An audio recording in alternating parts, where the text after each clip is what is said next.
আজকে মিনি চিড়িয়াখানায় ভয় পাইছে এত মানুষ দেখা, কেননা মিনি চিড়িয়াখানার কল্পনার বাইরে এত মানুষ, এত মানে ভাবনার বাহিরে। কিন্তু সবাই তো চায় আজকের দিনে একটু ঘোরাফেরা করুক,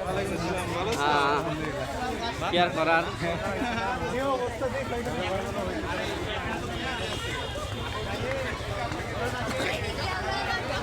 উই আর হতাশ, এখন বলা যায় উই আর হতাশ, কারণ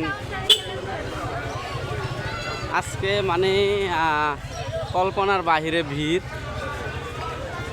টিকিট কাউন্টারে হয়তো মাইকিং করে কিছু বলতেছে, যে কিছু দিক নির্দেশনা দিতেছে বা কিছু, হয়তো বা আমরা এখানে সাইডে দাঁড়াই, ওরা গেছো তো, এদিকে আসো এদিকে আসো এদিকে আসো, এই জানো তো এদিকে আসো। টিকিট কাউন্টার, মিনি চিড়িয়াখানার টিকিট কাউন্টার।